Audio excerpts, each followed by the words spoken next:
Hi everyone. तो आज हम लोग पढ़ने जा रहे हैं अपनी क्लास 9th साइंस का चैप्टर जो है वो है साउंड। फिजिक्स है, उसका जो लास्ट चैप्टर है हमारा वो साउंड है। तो साउंड जो है जो हमने फिजिक्स पढ़ी है उसका सबसे डिफरेंट चैप्टर है। फिजिक्स में हम लोगों ने न्यूमेरिकल पढ़ लिए, कई सारे न्यूमेरिकल होते हैं। मोशन में हम लोगों ने पढ़ लिया एक्सेलरेशन और कई सारी टर्म्स थी, रिटार्डेशन और वेलोसिटी, इनिशियल वेलोसिटी। और फोर्स में पढ़ लिया, फोर्स न्यूटन के 3 लॉज पढ़ लिए। ग्रेविटेशन में ग्रेविटी का पूरा फार्मूला, 2 फार्मूला थे, स्मॉल जी बड़ा जी। और वर्क एंड एनर्जी में हमने वर्क, एनर्जी और पावर भी था छोटा सा, वो सब हमने पढ़ लिया है। तो उससे थोड़ा डिफरेंट चैप्टर था, इसीलिए इसको पहले करा रहे हैं। और थोड़ा इंटरेस्टिंग चैप्टर है, पर कुछ कुछ चीज़ों को जो है समझने में दिक्कत होती है, कुछ कुछ टर्म्स को, तो इसलिए इसको पहले करा दे रहे हैं। बाकी वो सब तो आसान थे, उसका फॉर्मूला लगा के वो सब हो सकते हैं। तो देखते हैं साउंड हमारा क्या होता है। तो देखिए साउंड क्या होता है, हम मुंह से बोल रहे हैं, ये जो कैमरा है, मोबाइल है, वो इस वॉइस को कैच कर रहा है और फिर वो जा रहे हैं आपके वीडियो में आपके जो जैसे मतलब आपका जो मोबाइल है उसमें आवाज़ आ रही होगी। तो आवाज़ में जैसे जहाँ पे भी स्पीकर है वहाँ पे आप हाथ लगा के देखेंगे तो कुछ आपको उंगली में आपके कुछ महसूस होगा, हल्का हल्का जैसे लगेगा कुछ हिल डुल रहा है अंदर। तो देखिए हमको पहले पता करना पड़ेगा कि ये साउंड कैसे ट्रैवल करती है, ये किन चीज़ों से बनी होती है।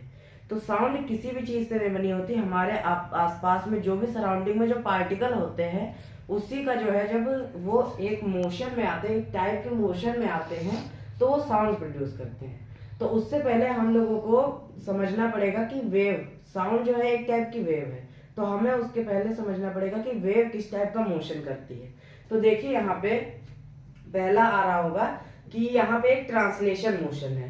ट्रांसलेशन मोशन क्या होता है, जब कोई एक ऑब्जेक्ट, एक पॉइंट ये है, एक पॉइंट ए, एक पॉइंट बी, एक पॉइंट ए से चल के जाता है, जैसे बस जा रही है चल के बी तक, तो बी पे जो है वो रुकी, तो एक पॉइंट से दूसरे पॉइंट गई, तो ये ट्रांसलेशन मोशन हुआ।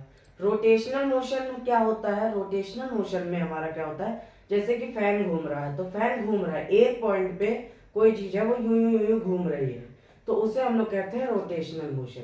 ठीक है। और अब यहाँ पे देख रहे होंगे एक वाइब्रेशनल मोशन होता है। वाइब्रेशनल मोशन क्या होता है, एक पॉइंट पे हमने किसी चीज को लटका दिया, उसको फिर ऐसे लटकी है यहाँ पे, और लटकी है, फिर हम उसको ऐसे कर रहे हैं तो वो यहाँ जा रही है, फिर वो ऐसे आ रही है, ये यूं ले गए, यूं छोड़ दिया, यूं यूं यूं यूं यूं यूं, पेंडुलम का जैसा मोशन होता है, वही वाइब्रेशनल मोशन होता है। तो वाइब्रेशनल मोशन क्या होता है कि कोई भी ऑब्जेक्ट यूं यूं यूं यूं यूं यूं वाइब्रेट कर रहा है, उसी को वाइब्रेशनल मोशन कहते हैं। तो जो हमारी वेव होती है वो वाइब्रेशनल मोशन में मूव करती है। तो आपको ये समझ आ गया कि वेव कैसे मूव करती है, वाइब्रेशन से मूव करती है।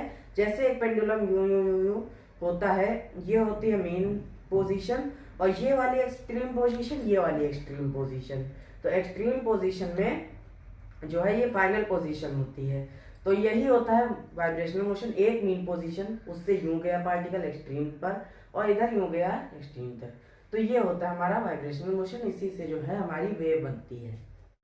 तो ये दूसरा एग्जाम्पल है वाइब्रेशनल मोशन का। इसमें आप देख सकते हैं एक गर्ल स्विंग कर रही है, और ये जो डॉटेड लाइन है ये इसकी मीन पोजीशन है, मतलब जब ये झूला रुकेगा तो ये इस जगह पे रुकेगा, और ये जहाँ तक दूरी तय कर रही लेफ्ट साइड में, और जहाँ तक ये डिस्टेंस ट्रैवल कर रही राइट साइड में, वो जो है पूरा उसका एक्सट्रीम पोजीशन है।